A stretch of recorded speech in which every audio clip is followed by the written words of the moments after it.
Bonsoir, peuple de Dieu, et bienvenue ce mardi 17 février 2026. Je vous souhaite la bienvenue dans l'église des révélations. Une fois de plus, je vois que vous venez prendre connaissance du véritable évangile. Les nouvelles révélations que le Père éternel nous donne chaque jour dans cette année 2026. Amen. C'est pour cela que je me réjouis. Et je vous salue au nom de notre Père éternel. Et je vous salue au nom de notre Sauveur, notre Seigneur Emmanuel, le Fils de Dieu, celui qu'on appelle, le monde entier l'appelle Jésus le Christ. Comme je vous l'ai dit, Jésus c'est un nom latin, un prénom latin. Et le Christ, c'est une phrase hébraïque qui veut dire l'élu, le oint de Dieu. Cet homme que le Père éternel a choisi, le premier d'entre ses frères. Amen. C'est pour cela que nous sommes des frères en Christ. Amen. Alors je vous invite à être attentif à ce qu'on va écouter et ce qu'on va lire. Amen. Que ce message puisse vous bénir et vous ouvrir les yeux. Amen. Afin que vous aussi, quand vous lisiez la Sainte Bible, que vous trouviez les révélations. Amen.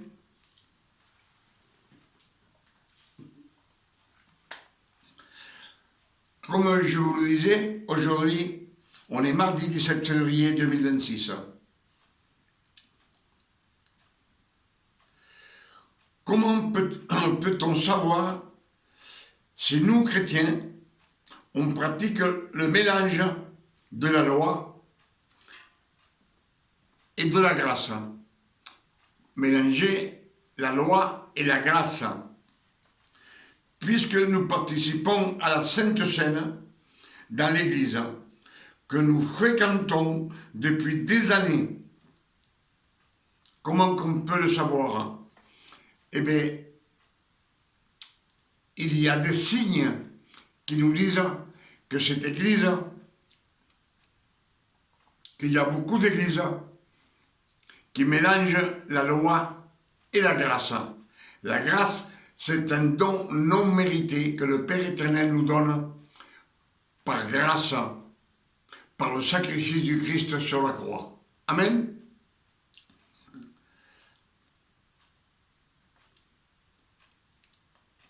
Alors,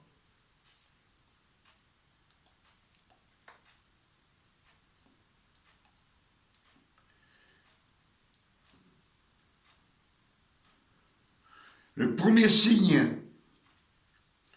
qu'on peut s'en rendre compte dans une église, le premier signe, c'est le baptême. Le baptême que pratiquait Jean le Baptiste dans l'eau. Amen. Dans l'eau. Il nous faisait plonger dans l'eau. C'est le premier signe dans une église. Si vous voyez qu'il baptise dans l'eau,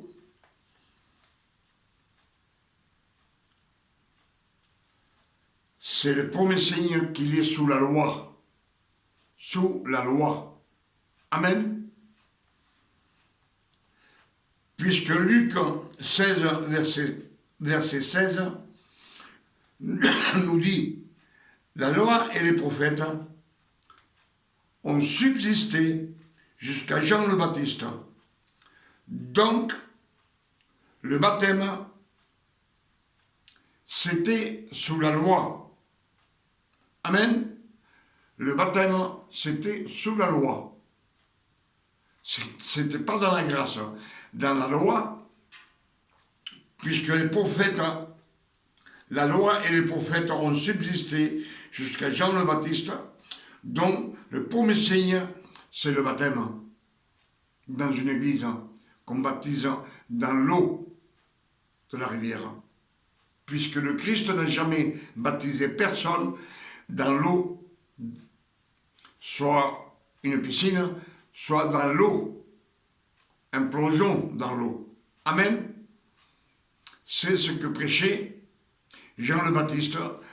Repentez-vous, car le royaume de Dieu approche. Amen. Donc, c'est sous la loi, puisque s'ils ont subsisté, c'est-à-dire que quand les prophètes sont morts, et Jean, quand il est mort, il n'y a plus rien. Ils ont existé jusqu'à Jean le prophète. Jean, en hébreu, veut dire la grâce. Mais à l'époque, les Hébreux, la grâce, c'est Enanéel. Enanéel. Amen. Je le répète deux fois parce que je ne sais pas si ça va s'écrire sur l'écran.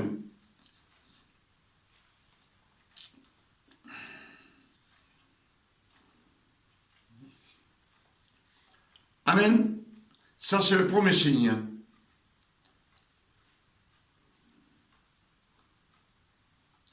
Sous la loi, comme je vous dis, c'était le premier signe, c'est le baptême dans l'eau, un plongeon dans l'eau. Le deuxième signe, c'est si on nous demande de prier pour quelqu'un en jeûnant, de prier pour quelqu'un qui est malade ou pour autre chose. Si on vous demande de jeûner un jour ou deux, c'est qu'ils sont sous la loi. Parce que sous la loi, on jeûnait. Christ dans la loi, lui-même, il a jeûné dans le désert 40 jours et 40 nuits. Amen. De nos jours, le Christ, c'est fini. Il ne pratique plus le jeûne. Amen. Puisqu'il est à la gloire du Père. Donc, c'est encore un signe. Amen.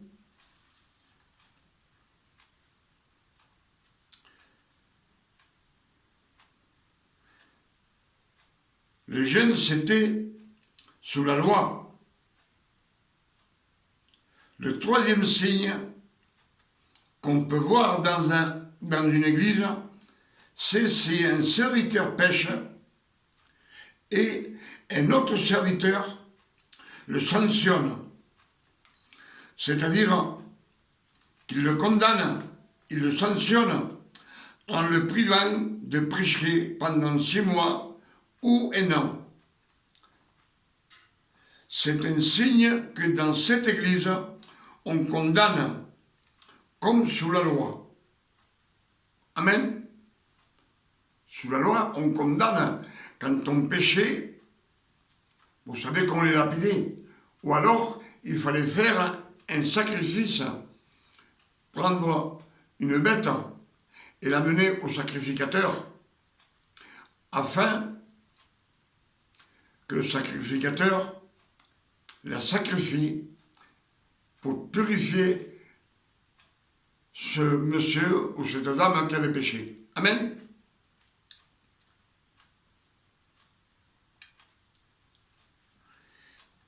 La troisième, quand tu vois que je me perds.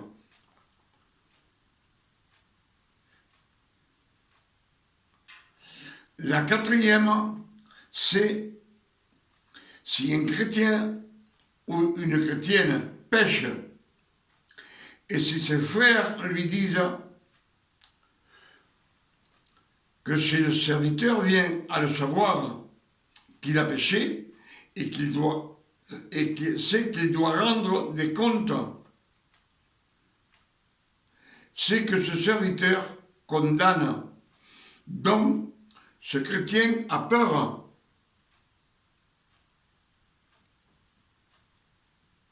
Si les chrétiens disent à un chrétien qui a péché, supposons qu'il a dansé, on sait que dans la loi, c'est défendu de danser.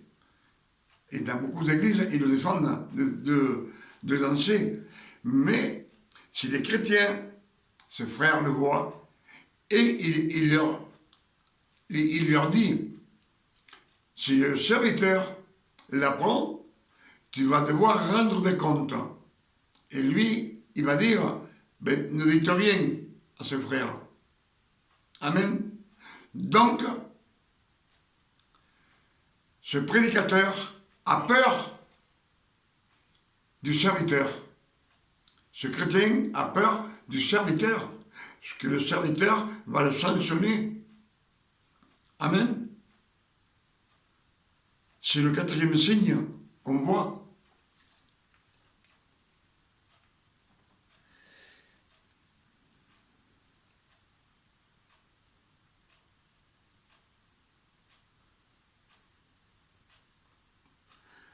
Donc, dans cette église, règne la peur. La peur ne vient pas de Dieu. Amen. Ni du Christ. Le Père éternel, on l'aime, on l'adore. Amen. On glorifie son nom en prêchant aux uns et aux autres que le Père éternel est amour, qu'il est gentil, il est bon, comme le Christ. Amen.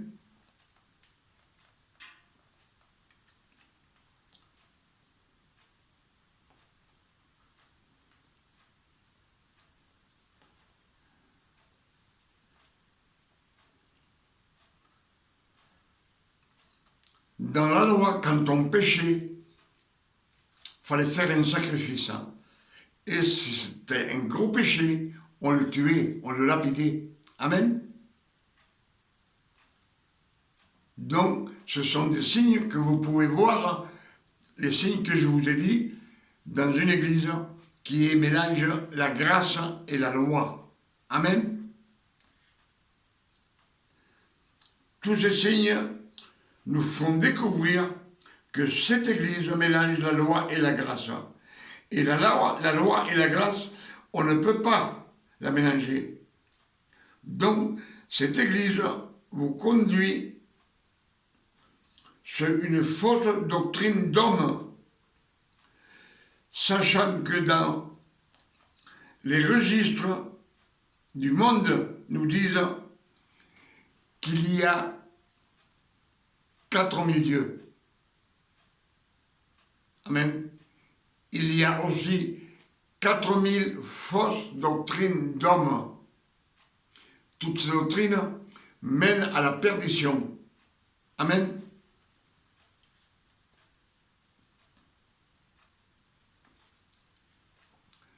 Pourquoi que la lettre tue? La loi tue. Les 10 commandements tuent. Pourquoi? Parce que c'est écrit. C'est écrit. 2 Corinthiens 3, verset 6 nous dit, la lettre écrite en pierre tue. Le ministère de la mort écrite en pierre, c'est la loi. La loi, ce sont les 10 commandements. Amen. Ceux qui gouvernent le monde avec autorité dans toutes les nations. Ces 10 commandements sont exigés par la loi du monde. Même s'ils ne sont pas chrétiens, on est obligé de vivre avec cette loi. et de la respecter. Il y en a qui font des efforts pour la respecter. Les fils de Dieu, ils ne font pas d'efforts, puisque le Père éternel, c'est lui qui nous enlève ces désirs de la chair. Amen. Si, étant jeune, vous avez envie d'aller voler, le Père éternel, ce désir, il vous l'a enlevé. Comme d'autres désirs de la chair, il vous l'enlève, c'est lui, par la sainteté du Christ. Amen.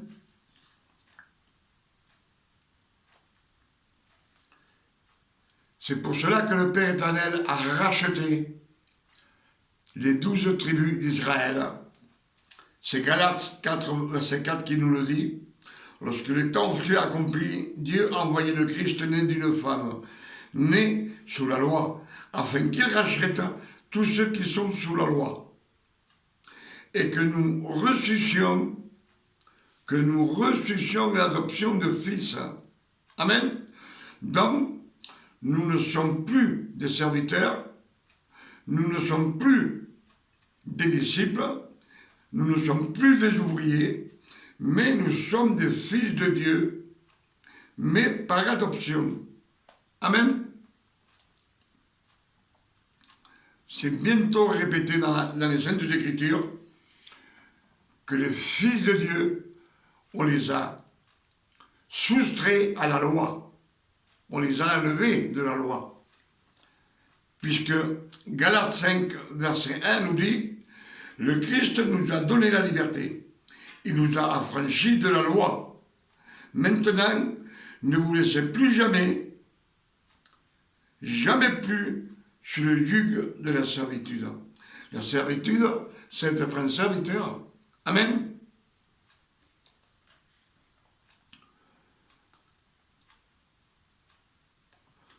Colossiens 2, verset 14 nous dit « Le Christ a effacé l'acte des ordonnances qui nous condamnaient et qui subsistaient contre nous. » Amen. Toutes ces ordonnances qui nous condamnaient, le Christ les a effacées avec son sang précieux sur la croix du calvaire.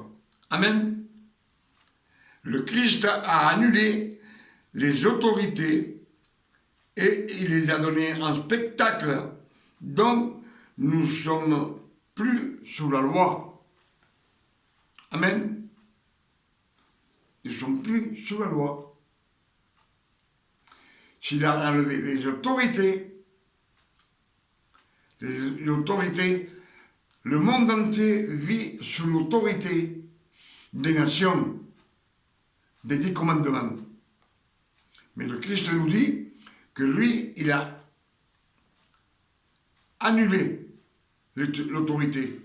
Donc, nous, on n'a pas d'autorité sur personne. Les prédicateurs n'ont aucune autorité, aucun droit de condamner.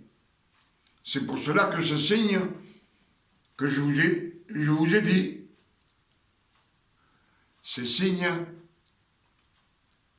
vous démontrent que cette Église mélange la loi et la grâce. Amen. C'est clair.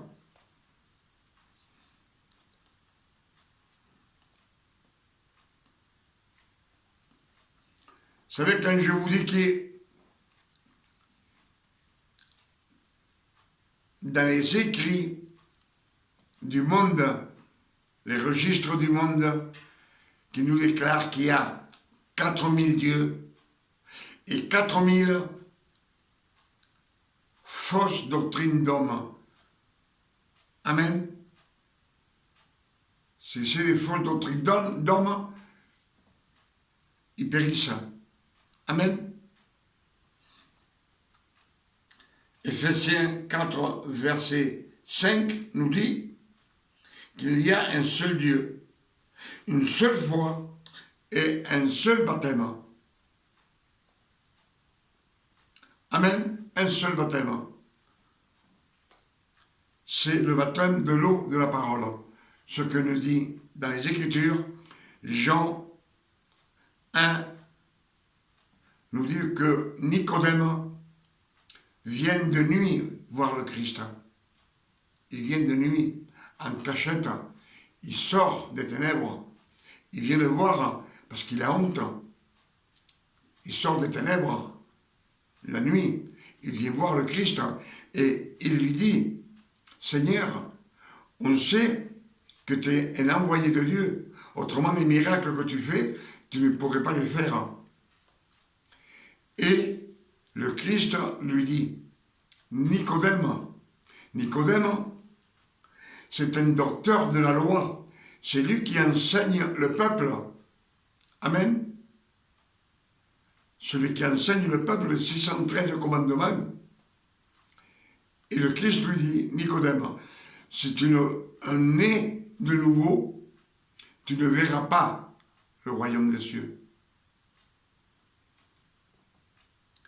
Et Nicodème lui répond, vous savez l'histoire, comment un homme peut renaître et rentrer dans le ventre de sa mère. Et le Christ lui dit, en vérité, Nicodème, en vérité, je te le dis, si tu ne renais de l'eau et de l'esprit, tu ne rentreras pas au royaume de Dieu. C'est clair, si tu ne rentres pas au royaume de Dieu, c'est que tu vas à l'enfer. Eh oui, c'est comme ça.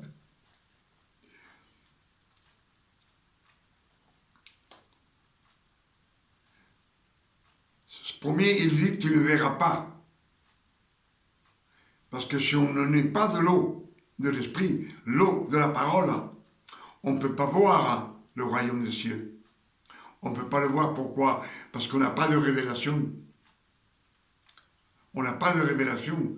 Dans la loi, il n'y a pas de révélation. Sous la loi, aucune révélation. Anciennement, le Père éternel choisissait un homme. Il le choisissait parce qu'ils ont été élus, mais toujours des 12 tribus d'Israël, pas d'une autre nation. Et il parlait avec lui. Et le prophète, il prophétisait, il disait au peuple ce que le Père éternel avait dit, ou ce qu'il avait prophétisé pour le futur. Amen. De nos jours, Dieu ne parle plus aux hommes. S'il leur parle, c'est dans leur mémoire. Mais il nous a laissé sa parole, les 4 évangiles. Il nous les a laissés. Il nous a laissé la Bible, afin, pour cela qu'il nous dit, demandez et vous recevrez, cherchez, vous trouverez, frappez et on vous ouvrira. Matthieu 7, verset 7. Car tout celui qui demande, reçoit. Tout celui qui cherche, trouve. Et tout celui qui frappe, on lui ouvre. Une fois c'est ouvert, toutes les bénédictions, c'est pour ses fils. Amen. C'est avec la parole qu'on est baptisé du Saint-Esprit. Comme le Christ avec la Samaritaine. La Samaritaine, c'est une pécheresse. Amen. Et Christ, en parlant avec elle, elle est baptisée du Saint-Esprit. Elle reconnaît le Christ, notre Seigneur Emmanuel, notre Sauveur, il le reconnaît. Et elle part prêcher dans la ville. Et beaucoup viennent. Et après, encore d'autres viennent. Ils l'ont reconnu comme le Seigneur Emmanuel, notre Sauveur. Ils l'ont reconnu, le Fils de Dieu. Et dans les Écritures, il nous est dit qu'il reste 2 jours avec ce peuple. C'est-à-dire 2 jours, 2000 ans. Une fois qu'on a retrouvé le Christ, on ne peut plus. On est fils de Dieu. On ne peut plus perdre notre statut de fils, c'est fini. Dieu nous garde dans sa main. Amen.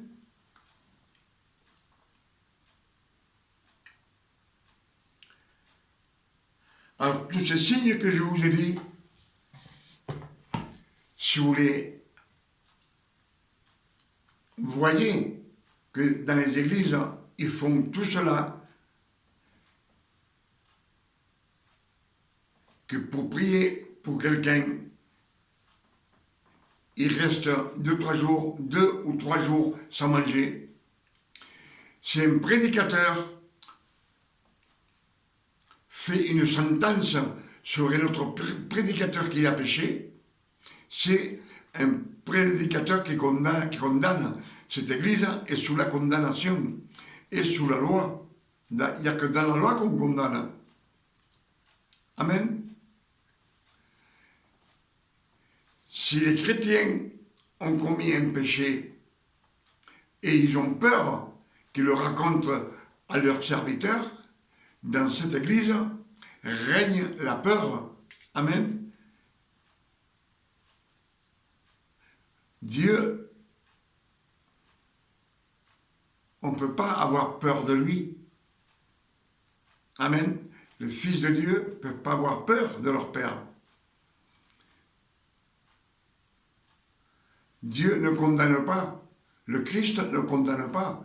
Celui qui condamne, c'est Satan.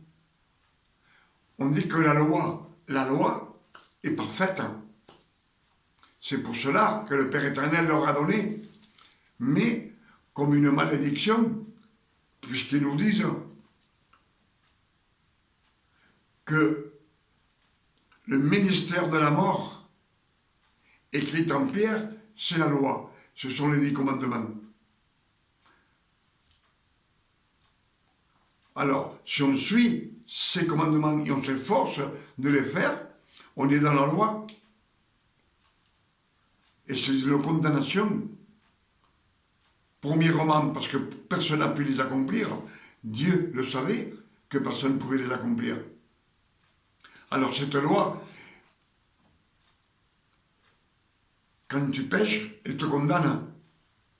Afin que tu restes dans la sainteté, que tu ne fasses pas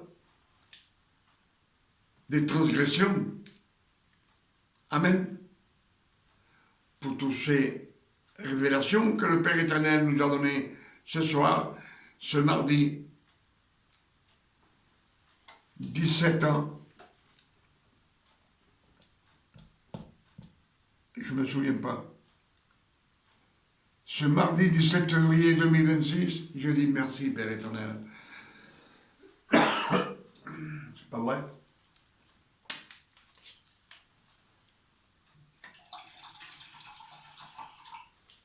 Excusez-moi une minute.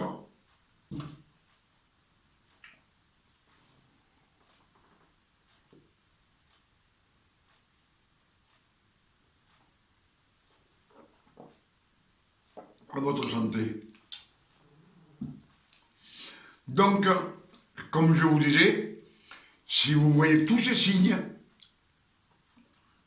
dans une église, c'est une église, elle prend la Sainte Seine, la grâce qui nous donne le Christ, par son sang sur la croix, son sacrifice, il nous donne le don non mérité qu'on ne mérite pas. Amen. Le don de grâce. Mais s'il baptise dans l'eau de la rivière, il mélange la loi et la grâce. Si dans cette église, on fait des jeûnes 1 ou 2 jours pour prier pour quelqu'un, pour que Dieu le guérisse, c'est dans la loi. dans la grâce, on mange tous les jours. On ne fait pas. Le Christ est à la droite et il ne gêne plus. Il ne mène plus de croix, c'est fini. Il est dans la gloire du Père éternel. Amen. Et Dieu travaille pour ramener tous les ennemis du Christ sous les pieds du Christ. Amen. C'est pour cela que je dis ce soir, merci Père éternel, que le nom du Père éternel soit loué, glorifié et sanctifié sur la terre comme au ciel. Et je demande à notre Seigneur Emmanuel, notre Sauveur, le Fils de Dieu, qui nous donne une nuit de repos, de tranquillité, de paix, de santé, comme lui, il donne à ses fils, à ceux qui sont nés de nouveau et qui ont été adoptés comme fils. Amen. On n'est pas des fils naturels, mais on est fils par adoption. Amen. Je vous invite demain à venir dans l'église de Révélation, parce que le Père éternel, chaque jour, nous donne un peu plus, afin que nous le prêchions au monde entier, parce que le monde entier est sous la domination des 10 commandements. Amen. Le monde entier, même les gentils qui ne croient pas en Dieu. Amen. On est tous sous le joug des 10 commandements. Amen. Que Dieu vous garde et qu'il vous bénisse. Et qu'il vous donne beaucoup de révélations afin que aussi vous puissiez les prêcher à tout le monde. Surtout à votre famille, à votre femme, à vos fils, à vos petits-enfants, à vos amis, aux incrédules, aux voisins dans la rue. Où est-ce que vous vous trouvez? Si vous avez l'opportunité de parler à quelqu'un, parlez, élevez le Seigneur, dites qu'il est bon, louez-le, glorifiez-le. Vous savez, pour glorifier quelqu'un, c'est pas dans ta chambre que tu vas glorifier Dieu. De nos jours, sur la terre, il y a beaucoup de personnes qui glorifient leur fils, leur famille. Ils disent qu'il est gentil, mon fils, qu'il est bon, il est travailleur. Il est en train de le monter, un orgueil. Amen. Mais nous, quand on glorifie le Père éternel, c'est monté, et c'est vrai. Le travail qu'il a fait sur la croix, le Christ. Amen. Que Dieu vous garde et qu'il vous bénisse. Amen.